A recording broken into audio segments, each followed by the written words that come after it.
Michael Thomas has been placed on injured reserve with a toe injury and is expected to miss the rest of the season. Have we seen the last of Michael Thomas in a Saints uniform? Let's discuss that here on the Straight Up Saints podcast. You're listening to the Straight Up Saints podcast.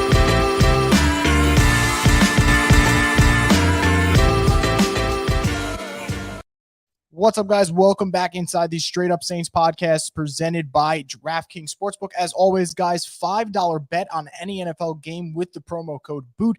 And if it hits, you get $200 in free bets. So make sure to take advantage while that's still out there. Tough day to be a Saints fan, man. Tough day to be a Saints fan. You find out that Michael Thomas, his toe injury has not healed the way the Saints wanted it to. They placed him on injured reserve. And it's not only injured reserve where you say, okay, he'll miss 4 weeks. No, he is expected to miss the rest of the season, according to Saints head coach Dennis Allen. And of course, this kind of spewed a lot of, I would say, nonsense, to be honest, and conspiracy theories about what's going on with Michael Thomas and whether or not he wants to play for the Saints. And I don't think those narratives will ever go away because that's just what happens in today's day and age. But I want to make something very, very clear before we kind of get into the Michael Thomas discourse about what happened with this injury and what's next for MT13, this idea that a guy who is so damn competitive that when he's on the football field, the whole saying, if looks could kill, he takes it to another level. The idea that that guy doesn't want to play football and would rather sit on the sidelines and opt to get surgery on his toe injury and not be a part of that group, I just can't buy that. And I just won't buy that. I just don't think that's the situation. Now, are there certain factors into this that make it frustrating? Of course, no one wants Michael Thomas, who's such a great football player, to spend the last 3 seasons more on the sidelines than he is on the football field. Only 7 games played in 2020. None played in 2021. Only 3 played this year. That's frustrating. And I think it's okay for fans to be frustrated. What's not okay, though, in my opinion, is when we get into this situation where people are just blaming Michael Thomas now as if he wanted to get hurt. No one wants to get hurt. No one wants to get hurt. And the second thing that I want to say about this, Michael Thomas's contract is going to be a very big talking point. What happens with the Saints next year? Do they cut him? Do they try to trade him? Is he still in a Saints uniform? That's going to be a discussion that I'll talk about briefly today, but I know in my heart of hearts that it's going to be going on for the next year? Maybe more, about when we see Michael Thomas back on the field, if we see him back on the field. I'm sure people are going to talk about that nonstop. What people got to remember, though, is Michael Thomas got paid before the record-breaking season. He got paid before it. Everyone's acting as if he got paid and just didn't want to play football anymore. That's not what happened. He got paid, then put together one of the best seasons you will ever see by a wide receiver, became the first wide receiver since Jerry Rice to win Offensive Player of the Year, and then the injuries all snowballed, stemming from a blowout win against the Bucs where they kind of ran up the score, and that's where it first started. And I tweeted that, and a lot of people said, Chris, we got to stop living in the past. Why are you bringing that up? The whole point is not to bring that up and say, look what Michael Thomas did for the Saints in 2019. The whole point is he did not change who he was because he got paid. He got paid, gave us the best possible version of himself, and then unfortunately, injuries bit him in the ass. And you get to this point where Michael Thomas doesn't get to see the field very often. So I think that's very important to bring up because there's going to be a lot of people that are going to talk about that, and I just think that's really unfair. I know narratives are going to fly around here, but he's not ducking Andy Dalton. He's not mad about the Saints quarterback situation and not playing as a protest. The guy can't play football right now.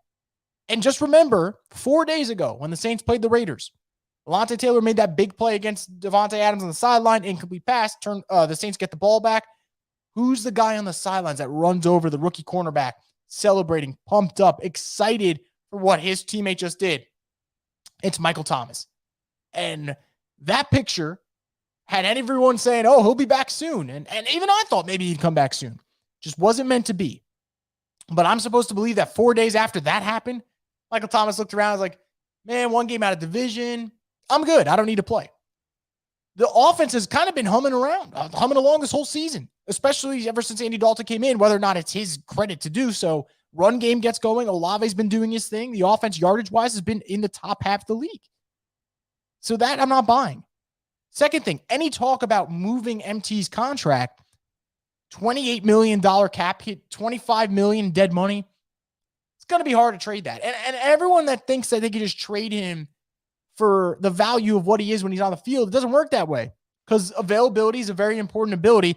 And Michael Thomas has all the ability in the world except for availability right now. And again, I'm not knocking him. Injuries are an unfortunate part of the game. I don't blame players for getting hurt. They get hurt. It really sucks. And I hate it because you guys know I say it all the time. And this is from a subjective, fan-based, just opinion. I tell people all the time, if you told me who's my favorite Saint to watch out of this current core when everyone's healthy, it actually isn't Alvin Kamara. It's Michael Thomas, because I just love that kind of fierce competitor, Michael Jordan-esque quality he had in him, especially early in his career. I know people got up in arms when people made that comparison, but that's how he was, man. Mike was a straight killer, and he meant it. And not seeing him out there absolutely sucks. I feel for him. I understand why fans are frustrated, but I just don't appreciate the narratives right now. I think they're a little unfair.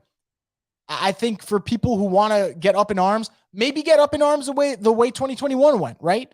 And how he didn't get surgery and then kind of push that off and then got it. You want to complain about that? Fine. But why go revisit that? And if you're going to talk about this year, they were on the same page. Toe injury just didn't heal the right way. I know people are going to blame the medical staff. I would if I had more information on it. I don't. I don't really know what went behind the scenes. The only move I'll complain about today, and I'll say this is kind of up for grabs. If you want to make fun of it, I think you can, is when Michael Thomas first got hurt, why didn't the Saints put him on IR? Because remember, he missed 5 games anyway. If you put him on IR, he would have just missed 4 weeks. You could have saved that roster spot maybe for like a Latavius Murray. I don't know. I'm just spitballing here. I think that's the one thing, though, that if people want to get mad about, they can. Now, let's get to the unfortunate reality part. The unfortunate reality, when it kind of sets in, and I hate when it does, because, as much as, I try to say I'm a realist, sometimes I like to kind of live in La La Land. It's nice to live in La La Land for a little bit and let yourself go. We can no longer, as Saints fans, Saints podcasters, Saints reporters, anyone involved with the Saints, we can no longer, when we're charting down this team and projecting what they're going to be, do that in good faith while thinking Michael Thomas is going to play all 17 games. I just think that's a really, really unfair thing to do. I don't think it's possible with the way that he's been banged up the last couple of years. That part sucks. So that is the unfortunate reality, right? I don't know if we'll ever see Michael Thomas play a full season again, or even close to a full season. These injuries are starting to pile up. Ankle injuries multiple times. Now you got the toe injury. So that really is upsetting, and I feel for him.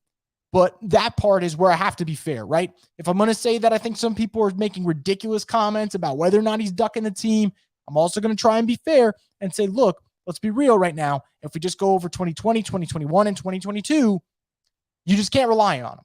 That being said, brings us to one happy moment. Thank God the Saints traded for Chris Olave, because Chris Olave has really taken on the wide receiver 1 role this year, with Michael Thomas being out since week 3, with Jarvis Landry being out since week 4. He's really taken on that mantle, and he's done a really excellent job of it when you think about the fact that he's dealt with 2 quarterbacks already this year. He's kind of gone from wide receiver 3 to wide receiver 1 in such a quick moment of time. And you're going up against the best of the best on a weekly basis. He's doing a really good job of it. So I think that is the I don't want to say the consolation prize. There is no consolation prize of Michael Thomas being out for the season. But the one thing where last year we found out Michael Thomas was out for the rest of the year, actually, I think on the same day, on November 3rd, we were all like, oh, well, who the hell are they throwing the ball to? At least this year, you're like, okay, you got Chris Olave. And some good news, Jarvis Landry practiced on Thursday, so maybe he'll come back. So all hope is not lost in terms of the Saints still being what they could possibly be in terms of winning the NFC South, which is a terrible division, as I've said a million times before. But I am obviously devastated in the fact that I think he would fit really well with the way the offense has been rolling around, right? A lot of short passes, a couple stuff over the middle. He would pretty much take all the targets that Marquez Callaway's been getting. He would have thrived. And I think he could have added another element, but also could add a lot of energy. I talked about Alontae Taylor last week, what he brought to this team. I said I thought he brought some energy that they haven't seen since CJ Gardner-Johnson got traded. Flip that the other way around on the offensive side of the ball. I think Michael Thomas could have added a lot of energy to the New Orleans Saints offense, and that could have been great. So, again, super frustrating situation. I feel for Michael Thomas, man, because if you want him out there, imagine how bad he wants to be out there. This guy is an elite competitor. And it just stinks because he was on a fast track to the Hall of Fame. You can be the biggest Michael Thomas hater in the world if you want. I wouldn't suggest doing that. But if you wanted to be, even his biggest haters can't deny that fact. He was on track to make the Hall of Fame at a really quick pace. Reception yards through 4 years, he was killing everyone in those categories. Killing everyone. Randy Moss, Odell Beckham Jr., Anquan Bolden, going through the list of guys that were up there at the top in those categories, was going through it through his first 4 years. He was excellent. He was quarterback proof, as I said. 100-yard games with Taysom Hill, 180-yard game with Teddy Bridgewater. Obviously thrived with the great Drew Brees throwing him the football.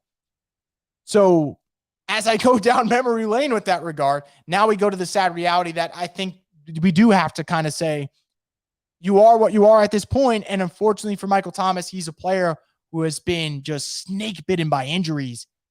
And that will cost him. They'll probably cost him a big future contract, a second one with a different team. It'll probably cost him, if he can't get this thing right, get this ship righted, cost him a spot in the Hall of Fame in Canton. So that's another thing that I feel for him in. So that's kind of where I'm at with this whole thing.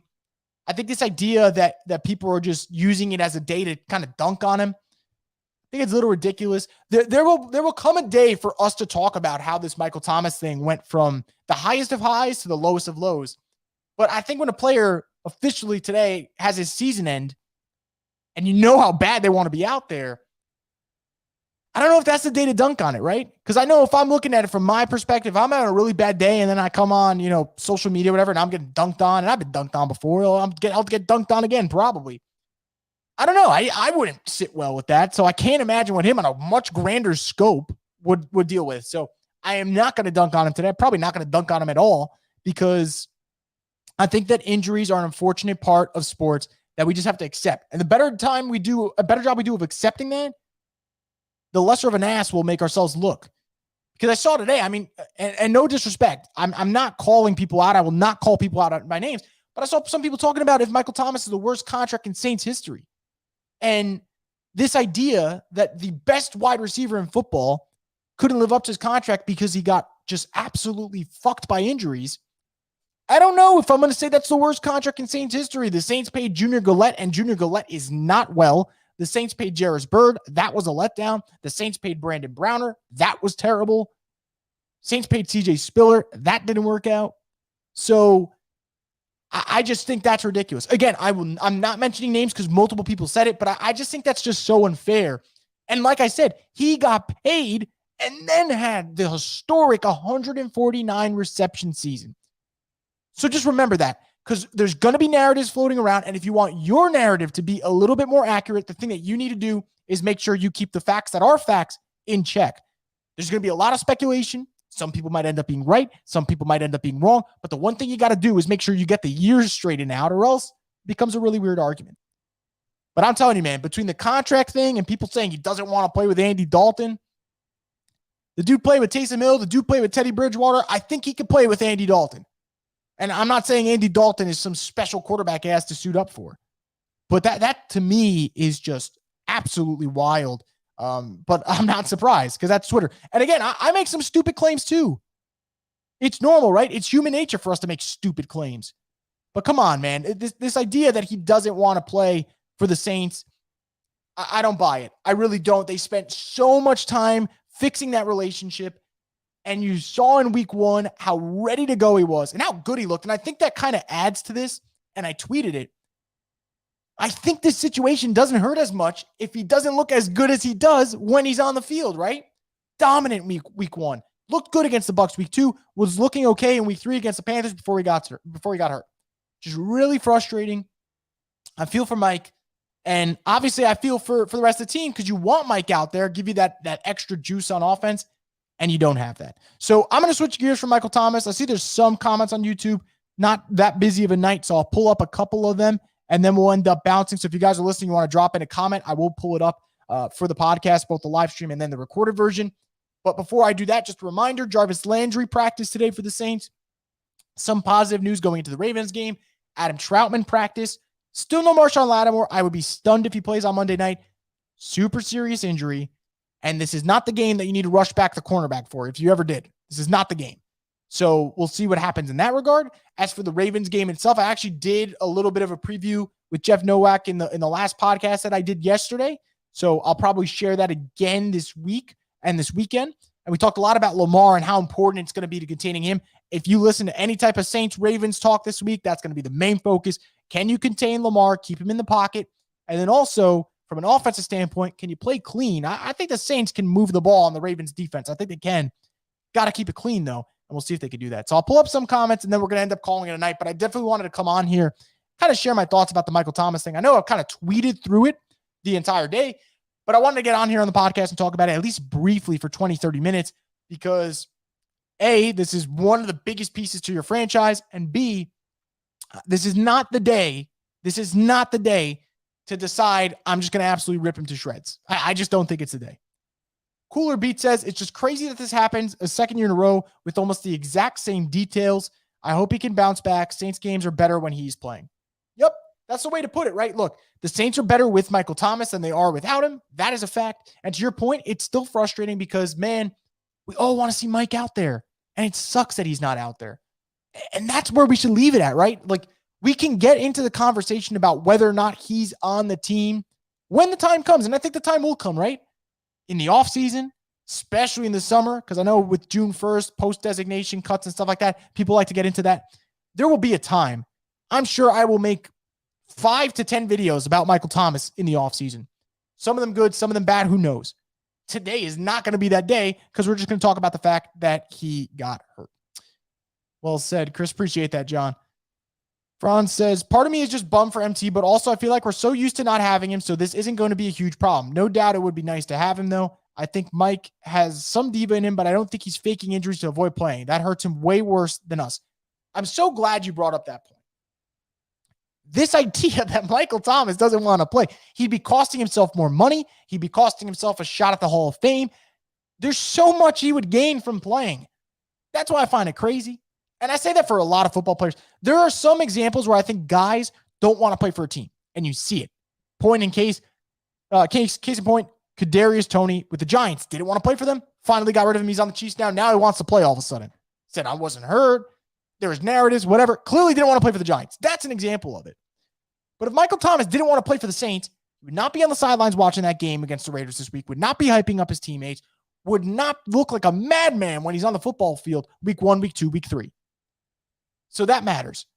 And again, so the other part that you mentioned, the reason I can't sit here today, head down, start moping, I didn't expect Michael Thomas to play all 17 games this year. I'm not going to sit here and go, and I told you so, and I'm right. No, fuck that. What I'm saying is, though, I did not go into this season expecting Michael Thomas to play all 17 games. And that makes it a little bit easier of a pill to swallow, but make no mistake, it still sucks because you're going to finish the year playing 3 games. And I did expect a little bit more. I said for me, 13 games was a nice sweet spot for him. I thought he could do that. Very unfortunate he's not going to be able to. So, yeah, man, it's just a very frustrating scenario. I know that Twitter's going to be up in arms. People are going to say, cut him, trade him, get rid of him. Some people tweeting he's garbage, which I just think is just so ridiculous. Get out of your feelings for just a minute, please. And I know I get in them sometimes, right? Saints lose the Cardinals. I'm on here saying how the Saints got to make changes. Although that's a little bit different. I feel like that's a little bit more vindicated. But some people, man, like week 1, he balls out against the Falcons, and everyone's like, oh my God, Michael Thomas is back. Let's go. Look at 13. Don't change your tune now and start saying about, oh, they got to get rid of him. Which, first off, not going to be easy to do with his contract. And second, that's just lame. That's just lame. It's just lame. I'm not a fan of that. So, yeah, man, that's probably going to wrap it up here. I wanted to keep it super short today because I wanted to keep this exclusively to Michael Thomas and his situation. And again, man, it sucks. I don't know if we've seen the last of him in a Saints uniform. My guess would be no, because I think the contract, the way it's structured, it just makes sense for the Saints to have him on next year's roster. And again, kind of like what Franz said in the comment section, you are a better team with Michael Thomas than you would be without Michael Thomas. And those two reasons, financially and also the logistics part of it, that's enough for me to say that he'll probably be on the Saints next year. But again, a lot more time before we get to that. And when the time comes, I promise you, we'll have content here on the Straight Up Saints podcast, the destination for the Who Dat Nation.